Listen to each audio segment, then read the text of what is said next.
آپ تیزی کے ساتھ وہاں گزر رہے ہوں گے تو آپ اس بات کو بھی محسوس کریں کہ اللہ تعالیٰ ہمارے گناہوں کی پاداش میں کہیں تو ہمیں نہ عذاب سے دوچار کر دے، اور عذاب آنے سے پہلے ہمیں اپنے گناہوں سے کیا کر لینا چاہیے؟ توبہ کر لینی چاہیے۔ میرے بھائی اور دوستو، جب آپ مینا پہنچ جائیں تو جمرہ عقبہ کی رمی کریں اور 7 کنکریاں اسے ماریں۔ راستے میں اللہ کے رسول صلی اللہ علیہ وسلم سے ثابت ہے کہ آپ صلی اللہ علیہ وسلم جب مزدلفہ سے آپ مینا کی طرف چلے تو آپ صلی اللہ علیہ وسلم نے فضل ابن عباس کو حکم دیا تھا کہ وہ راستے میں کنکریاں کیا کر لیں؟ چن لیں۔ اللہ کے رسول صلی اللہ علیہ وسلم نے مزدلفہ میں عشاء اور مغرب کی نماز پڑھی اور سو گئے، ذکر و اذکار تک نہیں کیا، تہجد کی نماز تک نہیں پڑھی۔ ہمارا یہ بھائی ہندوستانی پاکستانی پہاڑوں کی بلندی پر پہنچ کر کے نوکدار کنکری چنتا ہے۔ اللہ کے رسول صلی اللہ علیہ وسلم سے کیا ثابت ہے؟ فضل ابن عباس کو اللہ کے رسول نے مزدلفہ سے چلتے ہوئے کہا کہ 7 کنکری اٹھا لو، اور وہ ایک بوری لاتا ہے، 21 لاتا ہے۔ پہلے دن کس کو مارا جائے گا؟ ایک جمرہ عقبہ کو مارا جائے۔ کئی کنکری مارنی ہے آپ کو؟ 7 کے بجائے 10 رکھ لو کہ کوئی فاؤل ہو گیا تو بقیہ اور راستے سے چن لیا جائے۔ میرے بھائی اور دوستو، تھکنے کی ضرورت نہیں، نہ تو تھکانے کی ضرورت ہے۔ 10ویں ذی الحجہ کی صبح جب آپ مینا پہنچے تو آپ کا سب سے پہلا کام کیا ہوگا؟ جمرہ عقبہ کی رمی۔ میں نے آپ سے کہا کہ کنکری مارنے کا انداز کیا ہوگا؟ ہاتھ کو اٹھائیں، کہیں بسم اللہ اللہ اکبر، اور اس کے بعد کنکری کو ماریں۔ سنت یہ ہے کہ جمرہ کی طرف منہ کریں، مکہ کو اپنے بائیں اور مینا کو اپنے دائیں کر لیں۔ اگر آپ نے مارا، کسی کا ہاتھ لگ گیا اور آپ نے دیکھا کہ آپ کی کنکری دائرے سے کیا ہو گئی؟ باہر ہو گئی، تو وہ کنکری آپ کی کیا ہو گئی؟ کہیں سے اتنا کنکری آپ کیا کر لیں گے؟ زیادہ کر لیں گے۔ میرے بھائی اور دوستو، آپ جب کنکریاں ماریں تو اس بات کا دھیان رکھیں۔ کس بات کا؟ کہ آپ ایک سنت کی نقالی کر رہے ہیں، وہاں پر اب کوئی شیطان کھڑا نہیں ہے۔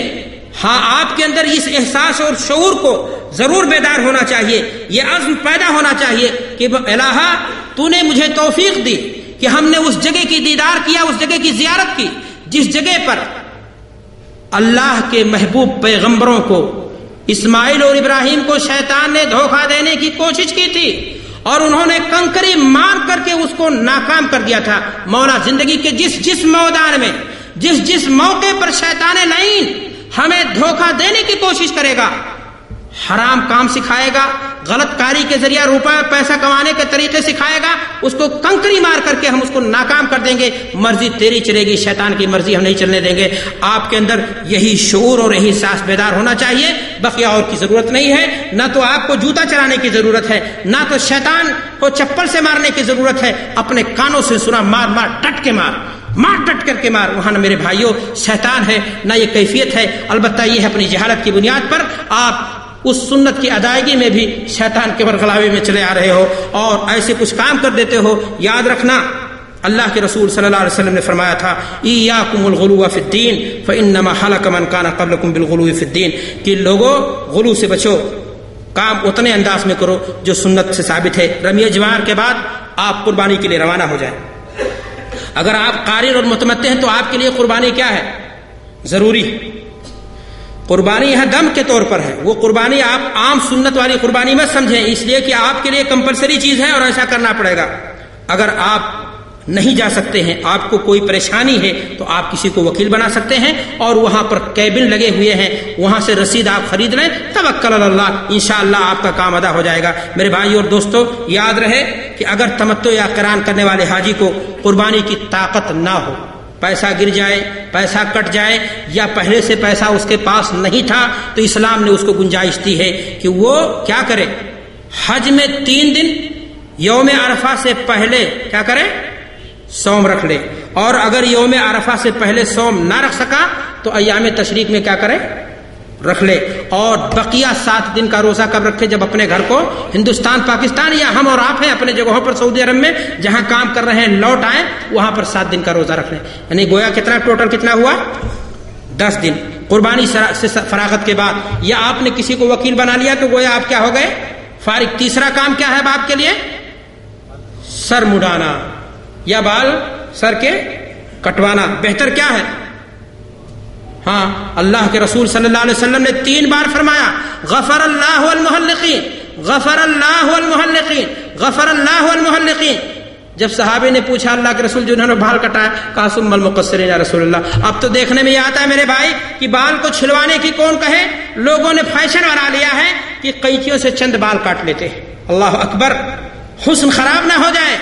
حج اتنا بڑی عبادت کرنے کے لیے انسان گیا ہوا ہے، بال کٹانے کے لیے تیار نہیں ہے۔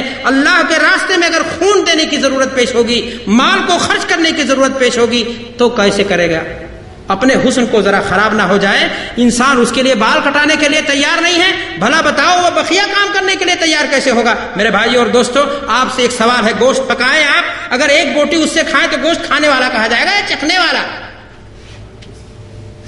چند بال کٹوانے سے بال کٹوانا نہیں ہے۔ اگر آپ بال چھلواتے نہیں ہیں تو کم سے کم آپ کو چاہیے کہ آپ اپنے بال کو صحیح انداز سے کٹوائیں، ورنہ جان لیجئے کہ سب کچھ کر کے آپ نے خود ولا تکونوا کاللتی نقضت غزلها من بعد قوة انکاسا، اپنے ہی کام سے اپنا اچھا نیکی کا کام کیا ہوا کہیں خراب نہ کر دو۔ میرے بھائیوں، افسوس کی بات ہے، اس طرح سے نہیں کرنا چاہیے۔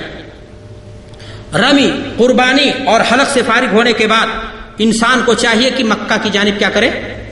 تشریف لے جائے، باب بنی شیبہ سے ہو سکے تو داخل ہو اور سیدھے حجر اسود پر تشریف لے جائے۔ طواف زیارت، جس کو میں پہلے بتا چکا کہ یہ حج کا کیا ہے؟ رکن ہے۔ کیسے کریں گے؟ جس انداز سے میں طواف کرنے کی بات آپ کے سامنے کر چکا۔ یاد رہے، اس طواف میں آپ رمل نہیں کریں گے، نہ استبا کریں گے، الا یہ کہ آدمی مکہ کا رہنے والا ہے۔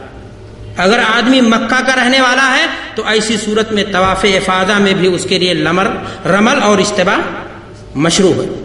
استبا میں نے آپ کو بتایا، چادر نیچے سے نکال کر کے کندھے کو۔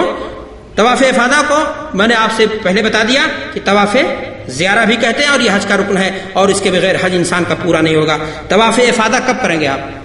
میں نے آپ سے کہا سارا کام کر کے 10ویں تاریخ کو چلے جائیں، اور یہی مسنون ہے۔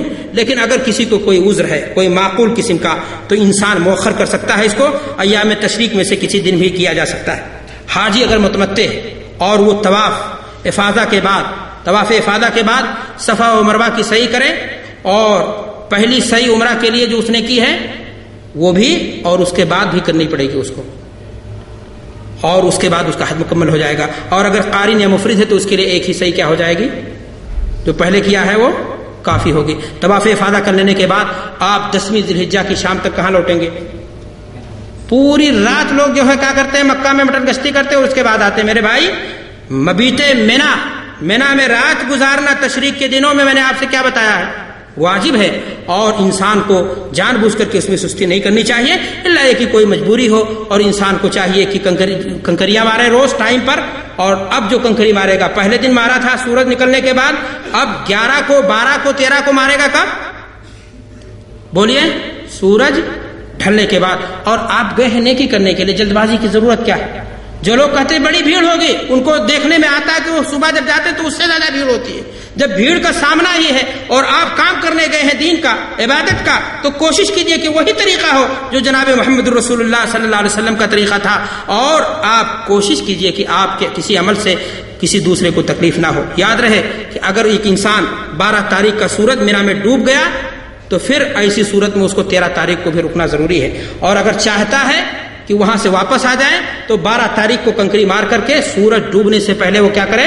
مکہ آ جائے۔ اور ایک کام باقی رہ گیا ہے، وہ کام کیا ہے؟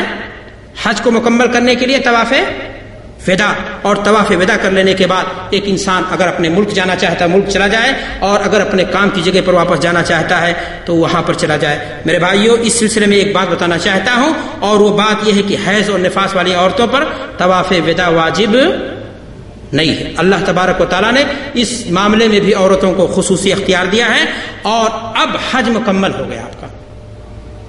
حج آپ کا کیا ہو گیا؟ مکمل۔ اب اس کے بعد آپ کے پاس موقع ہے، آپ مدینہ نبی، مدینہ طیبہ بھی جانا چاہتے ہیں تو آپ بلا شبہ جائیں۔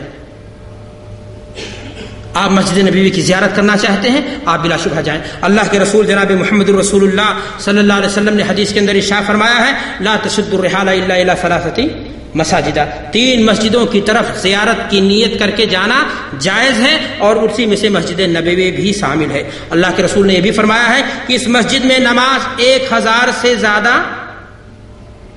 اس مسجد میں پڑھی جانے والی نماز کتنی ہوگی؟ 1000 صلاۃ مما سوا، 1000 کا ثواب ملے گا۔ میرے بھائیوں اور دوستو، آپ جائیں گے مدینہ لیکن قبر شریف کی زیارت کی نیت سے نہیں، مسجد نبوی کی زیارت کی نیت سے۔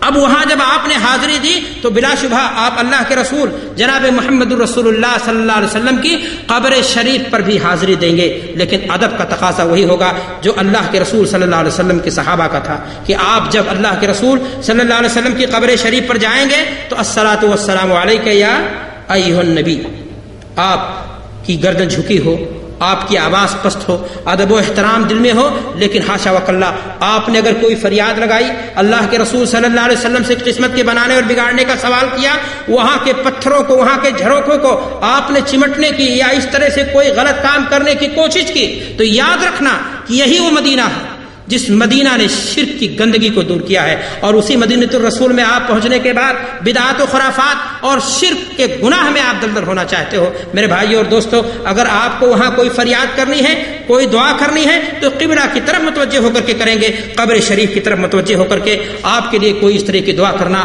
آپ کے لیے جائز اور درست نہیں ہوگا۔ آپ اگر اور کرنا چاہتے ہیں، بقی قبرستان کی زیارت کرنا چاہتے ہیں، شہدائے احد کی قبروں کی زیارت کرنا چاہتے ہیں، بلا شبہ آپ وہاں بھی جائیں، لیکن وہاں بھی جائیں گے آپ کچھ مانگنے کے لیے نہیں، کچھ دینے کے لیے، اور دینا کیا ہے؟ آپ کو دعائیں دینے کے لیے۔ میرے بھائیوں، اللہ کے رسول جناب محمد الرسول اللہ صلی اللہ علیہ وسلم نے فرمایا حدیث کے اندر کہ میں نے تمہیں قبروں کی زیارت سے منع کیا تھا، لیکن میں نے تمہیں اجازت دے دی۔ لیکن اجازت کس لیے دی اللہ کے رسول نے؟ فَإِنَّهَا تُذَكِّرُكُمُ الْآخِرَةَ، اس لیے کہ یہ قبریں تمہیں آخرت کی کیا کرتی ہیں؟ یاد دلاتی ہیں۔ ہم قبرستان جائیں وہاں آخرت کی یاد پیدا کرنے کے لیے، یہ تصور اپنے اندر بیدار کرنے کے لیے کہ مولا یہ دوسرے کے ہمارے کندھوں پر لد کر کے یہ آئے ہیں، اور دوسرے کے کندھوں پر لد کر کے کہیں کسی دن ہمیں یہاں پر آنا ہے، تاکہ آپ کے اندر آخرت کی خوف پیدا ہو جائے۔ لیکن میرے بھائی اور دوستو، وہاں کسی طرح سے نہ زیبا حرکت، وہاں کسی طرح سے غیر اللہ سے فریاد اور استمداد آپ کے کیے کرائے کو سارا کا سارا کیا کر دے گی؟ پانی کر دے گی۔ آپ کے لیے زیارت مشروعہ میں سے یہ بھی ہے کہ آپ قباء کی مسجد جانا چاہیں جائیں۔ اللہ کے رسول صلی اللہ علیہ وسلم نے فرمایا ہے کہ اگر کوئی شخص وضو کرے اور ہماری اس مسجد میں آئے اور 2 رکعت ادا کرے تو اسے ثواب ملے گا عمرے کا، آپ وہاں بھی جائیں۔